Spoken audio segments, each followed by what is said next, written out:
the Persian Empire, one of the greatest empires in history, spanned from the Indus Valley in the east to the Aegean Sea in the west, uniting countless tribes, cultures, and regions under one ruler, the King of Kings. For centuries, it had been a symbol of grandeur and power, admired and feared across the ancient world.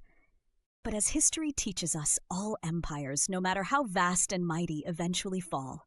And the story of Persia's decline is both tragic and fascinating, filled with betrayals, bloody battles, and the ambitious rise of a new conqueror, Alexander the Great. Let us journey back to the 4th century BCE, a time when the Achaemenid dynasty ruled Persia, the peak of its power now behind it.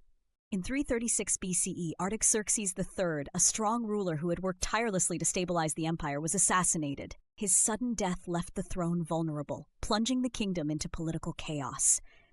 His successors, most notably Darius III, would face the unenviable task of holding together an empire rife with internal divisions and external threats. Darius III assumed the throne in 336 BCE under tumultuous circumstances.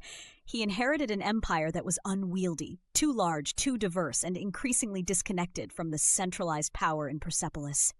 Provinces like Egypt and Babylon, while still technically under Persian control, harbored rebellious sentiments. Corruption among governors and officials weakened the administration. The satraps, the regional governors, often acted in their own interests, more like independent rulers than loyal subordinates to the king. Economically, the empire was also under strain. Heavy taxation and the plundering of lands by corrupt officials had alienated the population. Many subjects began to view Persian rule as a burden rather than a benefit. This internal instability marked the Persian Empire as vulnerable at a time when a new threat was rising to the west. Enter Alexander the Great, the young king of Macedonia, groomed for glory and tutored by Aristotle himself. Upon ascending to the throne at the age of 20 in 336 BCE, Alexander inherited his father Philip II's grand vision of conquering the East, specifically the Persian Empire. The Macedonian army, hardened by years of successful campaigns in Greece, was disciplined, innovative, and loyal to its ambitious leader. Alexander's expertise in strategy and his charismatic leadership would soon be on full display. The first act in the Persian Empire's downfall began in 334 BCE as Alexander launched his invasion. He crossed the Hellespont into Asia Minor with a relatively modest force of about 40,000 men. His initial engagement with the Persian forces came at the Battle of the Granicus River. Here, Alexander's forces decisively defeated a Persian army led by local satraps. It was a bold and symbolic victory, opening the gateway to Asia Minor. From there, Alexander marched deeper into Persian territory, rallying support among populations that resented Persian rule. The Achaemenid administration, accustomed to managing rebellions but not handling large-scale foreign invasions, struggled to counter Alexander's swift and relentless advances. Persian forces employed traditional tactics but failed to keep pace with the highly organized and adaptable Macedonian military machine. The turning point came in 333 BCE when Darius III himself led a large Persian army to confront Alexander at the Battle of Issus. By all accounts, the Persian forces heavily outnumbered the Macedonians. However, numbers alone could not compensate for the difference in leadership and strategy. The battle became a disaster for Persia. Alexander's forces routed the Persian army, and Darius III fled the battlefield, an act that shattered the morale of his troops and tarnished his image as a leader. To make matters worse, Alexander captured Darius's family, treating them with dignity but using them as political leverage. Despite the blow dealt at Issus, Darius attempted to negotiate peace.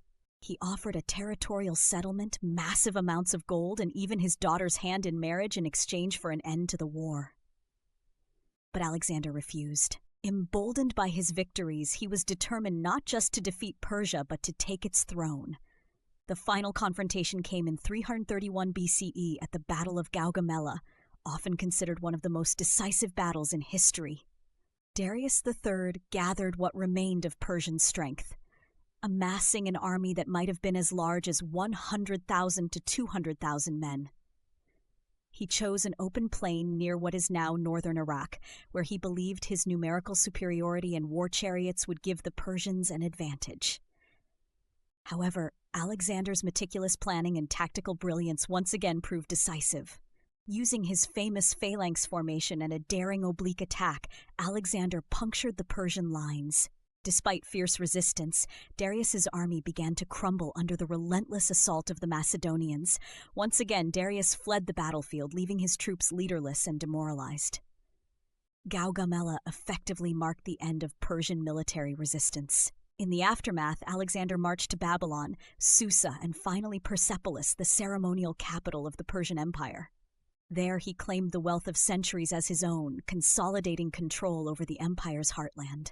In a final symbolic act, Alexander burned the royal palace at Persepolis, an event steeped in controversy. Some say it was an act of revenge for the Persian invasion of Greece a century earlier, while others see it as a calculated demonstration of Alexander's dominance.